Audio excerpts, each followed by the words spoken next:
जय हिंद दोस्तों राबिया सैफ़ी का जो मामला था, इस मामले में एक कॉल रिकॉर्डिंग दोस्तों सोशल मीडिया पर वायरल हो रही है, हमारे सामने भी आई है।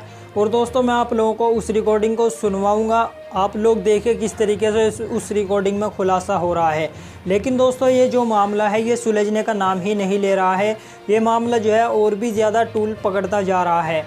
लेकिन दोस्तों इस मामले में कोई भी जांच दोस्तों नहीं हो रही है, सख्ती से कोई भी जांच नहीं हो रही है। किस तरीके से दोस्तों एक निज़ामुद्दीन नाम का लड़का उसको फैज़ाबाद ले जाता है और वहां ले जाकर दोस्तों उसके साथ बलात्कार होता है और फिर उसकी हत्या कर दी जाती है। बेरहमी से दोस्तों उसकी हत्या कर दी जाती है, ये तो आप सभी लोगों को पता होगा किस तरीके से उसकी हत्या की गई, चाकू से किस तरीके से उसका जिस्म नोचा गया।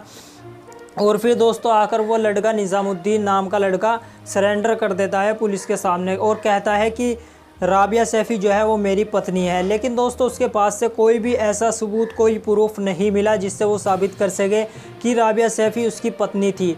हालांकि उसके परिवार जो है लगातार यही कह रहा है, उसका भाई, उसकी माँ, उसके बाप यही कह रहे हैं राबिया सैफ़ी के कि वो शादीशुदा नहीं थी, उसने शादी नहीं की हुई थी। लेकिन उसका कहना यह है कि मैं शादीशुदा हूँ, मेरी बीवी थी, मुझे उस पर शक था कि उसके संबंध किसी और के साथ भी थे, इसीलिए मैंने उसका मर्डर किया है, उसका कत्ल किया है। अगर दोस्तों वो इसकी बीवी थी तो ये हक किसने दिया इसको इस तरीके से उसका कत्ल करने का, उसका मर्डर करने का। लेकिन दोस्तों उस पर ये इल्ज़ाम लगाए जा रहे हैं निज़ामुद्दीन पर कि ये झूठ बोल रहा है, उसकी शादी नहीं हुई थी। अगर शादी हुई थी तो ये प्रूफ दिखाए, ये साबित करे, कोई कागज़ वगैरह दिखाए जिससे साबित हो सके कि हाँ ये उसकी बीवी थी। लेकिन कोई भी प्रूफ निज़ामुद्दीन के पास नहीं है। अब दोस्तों पुलिस के हिसाब से मामला यहीं पर सुलझ जाता है, पुलिस इसीलिए इस मामले में कोई जांच नहीं करना चाहती। और दोस्तों लगातार सोशल मीडिया पर और ज़मीनी स्तर पर लगातार राबिया सैफ़ी के लिए आवाज़ उठ रही है। दोस्तों 15 से 20 दिन हो चुके हैं इस मामले को, लेकिन अभी तक कोई पुलिस इस मामले में जांच नहीं कर रही है। जो उसकी मां है राबिया सैफ़ी की, वो ये मांग कर रही है कि इस मामले में सीबीआई की जांच की जाए, सीबीआई की बैठक बुलाई जाए, इसमें सीबीआई की जाँच की जाए। लेकिन कोई भी सुनवाई करने को तैयार नहीं है।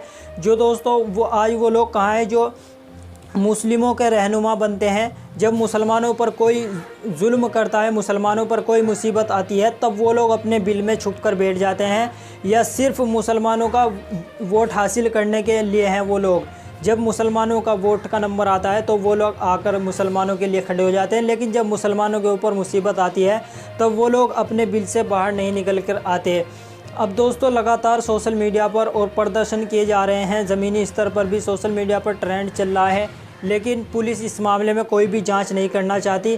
पुलिस दोस्तों यही कह रही है कि ये मामला सुलझ चुका है, उसने आकर सरेंडर कर दिया है। लेकिन दोस्तों मामला कुछ और है। अब जो रिकॉर्डिंग वायरल हुई है उसको आप लोग सुनिए और देखिए किस तरीके से एक इसमें दोस्तों राबिया सैफ़ी की अम्मी बात कर रही हैं, दूसरी तरफ राबिया सैफ़ी की एक फ्रेंड है जो कि उसी के साथ काम करती थी और बार बार दोस्तों ये पूछ रही है कि फ़ोन जो है वो कॉल रिकॉर्डिंग पर तो नहीं है। जैसे दोस्तों इसको पता हो इस मामले का, इसीलिए ये बार बार ये कह रही है कि फ़ोन कॉल रिकॉर्डिंग पे तो नहीं है। और दोस्तों इस तरीके से ये उससे बात करती है। आप लोगों को मैं रिकॉर्डिंग सुनवा देता हूँ। हेलो हेलो नेहा, मम्मी से सुनो। हाँ, तुम्हें पता है ना ऑफिस का मैटर क्या हुआ है? हाँ, थोड़ा थोड़ा पता है। थोड़ा थोड़ा पता है, मेरी मम्मी से बात करवाना। अच्छा, ये लो बात। Hello hello aunty, call recording पे तो नहीं है? देखने को फोन में। किसका? ये फोन देखो, रिकॉर्डिंग पे तो नहीं है? मेरा? ये जिससे बात कर। हेलो हेलो हाँ, राबिया की मम्मी बोल दो ना। अरे नहीं नहीं, अच्छा, राबिया की मम्मी से बात करवाओ मेरी आंटी। लो इसमें रिकॉर्डिंग कुछ नहीं चल रही है, ठीक है? नहीं चल रही ना, बात करवाओ मेरी अब। हेलो हेलो हाँ आंटी सुनो, जो हमारे सर थे ना, मेरा सर, जी, वो ना शायद अभी किसी केस के मैटर में ना, मतलब उन्हें मतलब थोड़ा कार्रवाई के लिए उनको कर रखा है, ठीक है? हाँ जी। तो राबिया सर के असिस्टेंट है मतलब। तो अब ये नहीं पता कि अभी अभी शायद उनको शायद पूछताछ के राबिया को लेके गए हैं, क्या करने के लिए लेके गए हैं ये नहीं पता। और शायद जहाँ तक 50% चांस है कि उसे वहीं लेके गए हुए हैं पूछने के लिए, क्योंकि शाम के 5 बजे तक तो ये था कि वो डिस्ट्रिक्ट में आराम से बैठी थी, कोई दिक्कत नहीं थी। शाम को ही लेके गए होंगे, पूछताछ के लिए लेके गए होंगे, फोन बंद करवा लिया होगा ताकि वो सेफ ही हो गया। आंटी जहाँ पे हो गया, मैं क्या बोलूँ, मैं पता नहीं कहाँ पर। मतलब मेरा सर के साथ में ही है फिर? मैं सर के साथ में नहीं है, सर के रिगार्डिंग पूछताछ के उसको लेके गए होंगे। कौन से सर के? अरे मेरा सर के रिगार्डिंग ही मतलब। अच्छा अच्छा। हाँ तो आप उनका नंबर दे दीजिए, व्हाट्सअप कर दीजिए फिर। मेरा सर का नंबर? हाँ जी। मेरा सर का नंबर भी तो फोन उनने ट्रेस कर रखा है ना पुलिस वालों ने। अच्छा, पुलिस वालों के पास है उनका नंबर? हाँ इसलिए राबिया को लेके गए हैं फिर वो मेरा सर? मेरा सर नहीं लेके गए हैं, कैसे बताऊँ मैं आपको। मतलब ये पूछताछ के लिए कहाँ पे लेके गए हैं ये मुझे भी नहीं पता, ये मुझे भी नहीं पता कहाँ पे लेके गए हैं वो। तो आपको बताया था राबिया ने? ये कोई डिस्ट्रिक्ट में बस फैली हुई है बात, सभी ये बात कर रहे हैं।